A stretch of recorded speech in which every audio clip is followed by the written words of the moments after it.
Bonjour à toutes et tous, chers amis, chers camarades. L'indépendance intellectuelle, l'esprit critique, ne consiste pas à céder à la réaction, mais au contraire à ne pas lui céder. Ces mots, ils sont de Georges Politzer. C'était un jeune philosophe français, communiste, assassiné par l'occupant nazi en 1942 dans la forteresse du Mont Valérien. Si vous ne la connaissiez pas, gardez cette citation en tête, puisque elle va servir de fil rouge à toute cette petite et courte vidéo.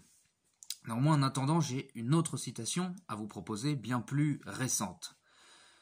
C'est un monde atroce que celui où l'on devra regarder d'abord la couleur de peau avant de juger chaque acte qui sera posé par un homme. Alors, ne cherchez pas trop longtemps de quel homme ou femme de gauche, progressiste et épris d'universalisme cette phrase provient, puisqu'elle est très récente, comme je le disais, et a été prononcée par une certaine Marion Maréchal Le Pen. Depuis quelques jours, en effet, Marion Maréchal Le Pen s'exprime.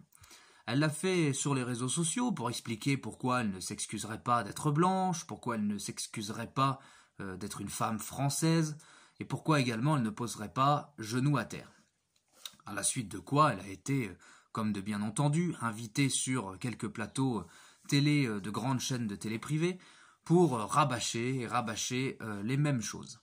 Beaucoup lui ont d'ores et déjà répondu, que ce soit sur des plateaux télé ou sur d'autres plateformes comme les réseaux sociaux ou YouTube, mais il me semble que beaucoup sont passés à côté de l'essentiel de ces prises de parole, à savoir comment une militante du regroupement des droites, de la droite, de la ligne dure, de la droite du Parti des Républicains jusqu'au Front National et tout ce qui gravite autour de tout ça, comment une figure de l'extrême droite, ex-figure du Front National, mais peut-être pas ex pour si longtemps que ça, pouvait donc le plus tranquillement du monde porter désormais un discours antiraciste et républicain. Eh bien tout simplement parce que, justement, pour en revenir à la citation de Georges Politzer, une certaine gauche a cédé et cède encore à la réaction. Une certaine gauche a cédé à la réaction le drapeau tricolore des sans-culottes. Elle a cédé à la réaction la Marseillaise révolutionnaire. Elle a cédé à la réaction les principes de république une et indivisible, les principes d'universalisme et même de citoyenneté universelle. Pour ces derniers, d'ailleurs, on peut simplement le constater du fait que Marion Maréchal Le Pen peut désormais porter un discours et avoir une posture, même prendre une posture de républicaine antiraciste, le comble. Cette certaine gauche donc a cédé, comme je le disais, à la réaction ses propres principes idéologiques historiques, mais elle a aussi cédé à la réaction elle-même idéologiquement en adoptant, à la place des grands principes émancipateurs de l'humanité, des théories importées tout droit des universités nord-américaines qui ne prônent, vous les connaissez sûrement, que le repli sur soi identitaire et communautaire, qui rabaisse nos concitoyens et concitoyennes à des critères physiques comme leur couleur de peau, ou qui ne les ramène systématiquement qu'à leurs origines ou à leur sexe.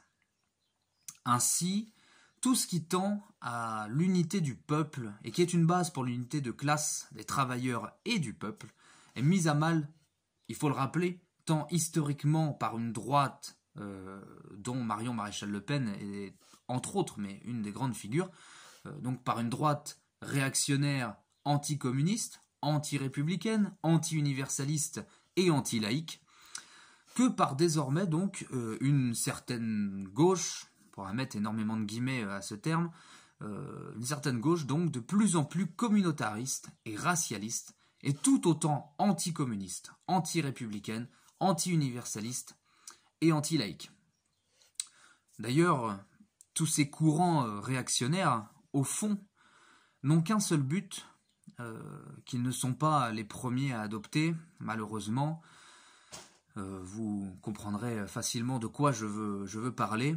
Ce but, c'est celui du règlement de compte avec les idées de 1789. Je renvoie donc à ce titre au texte « L'obscurantisme au XXe siècle » de Georges Politzer, justement, répondant au théoricien nazi Alfred Rosenberg. Là où la République, une et indivisible, cède à la réaction, là où se trouvent ses failles, il faut la réhabiliter et la renforcer, tout autant que l'universalisme populaire. Sans nier d'ailleurs les différences petites ou grandes qui font la richesse de notre nation et de ce monde, et qui font que les individus, eh bien d'ailleurs, tout simplement, eh bien, sont des individus, mais non pas rajouter toujours plus de communautarisme et de séparatisme anti-républicain et anti-universaliste, qu'il soit linguistique, régionaliste, ethnique, religieux, sans compter d'ailleurs même le séparatisme de l'oligarchie qui s'exile fiscalement toujours plus pour échapper à la France et à ses règles dites ringardes, et ces règles du vieux monde, comme dirait l'autre.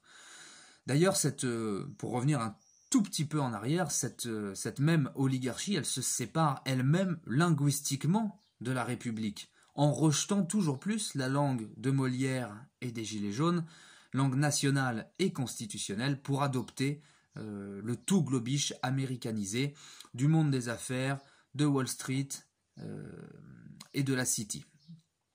Une langue, ce tout globish de Wall Street et de la City, jugé d'ailleurs pour le coup par cette oligarchie moins ringard que, comme je le disais, que la langue de Molière et des Gilets jaunes.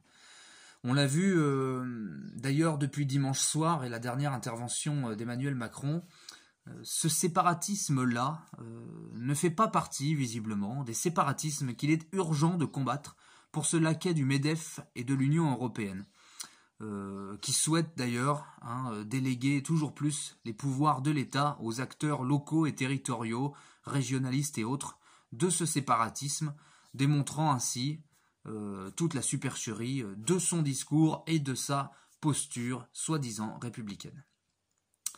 C'est pourquoi le PRCF, les JRCF et nombre de nos amis et sympathisants rejoignent toujours plus notre appel pour une République française une et indivisible, sociale, souveraine, écologique et fraternelle, tournée contre le capitalisme et l'impérialisme de Macron, de MEDEF, de l'Union européenne, mettant le monde du travail au centre de la vie nationale, comme y appelait déjà le programme du Conseil national de la résistance, pour reconstruire de véritables jours heureux.